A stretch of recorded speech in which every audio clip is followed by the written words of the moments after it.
భారతదేశాన్ని ప్రపంచ దేశాలకు ఆదర్శంగా నిలిపిన నరేంద్ర మోదీని మరోసారి గెలిపించాలన్నారు కొండా సంగీతరెడ్డి. ప్రపంచ దేశాల్లోని అగ్రనేతలు కూడా మోదీని విశ్వగురువుగా చెబుతున్నారన్నారు. చేవెళ్లలో అభివృద్ధి జరగాలంటే తన భర్త కొండా విశ్వేశ్వరరెడ్డిని గెలిపించాలని కోరారు. కొండా విశ్వేశ్వరరెడ్డికి చేవెళ్ల నియోజకవర్గం అంటే ఎనలేని అభిమానమని, ఆయన నిత్యం ప్రజల గురించి ఆలోచిస్తారన్నారు.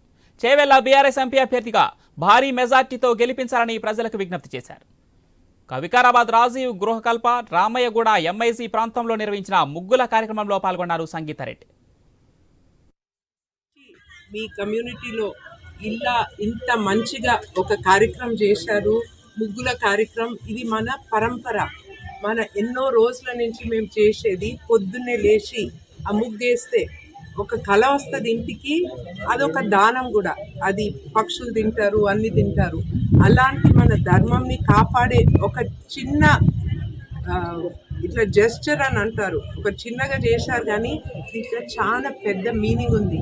ఆ మీనింగ్ ఏంది? లక్ష్మి మన ఇంటికి రావాలి, లక్ష్మి మన దేశంలో ఉండాలి.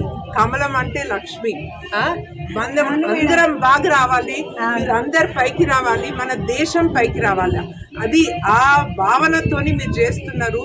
తెలంగాణ ప్రజలు కొంచెం ఒక తీరు మంచిగా వాళ్ళు చేసే మెసేజ్లు కూడా నాకు బాగా గుర్తుంది.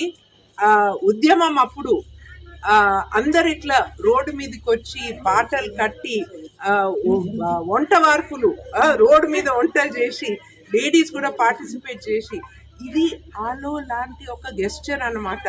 మేము ముగ్గులేస్తాం, మేము మా కమలం పువ్వు మా హృదయంలో ఉంది, మా ఇంటిలో ఉంది. మన దేశానికి బాగు చేయాలా, మన తెలంగాణకు బాగు చేయాలని ఆ ఐడియాతోని వీళ్ళు ఈ ముగ్గు ఇంత బాగా చేశారు.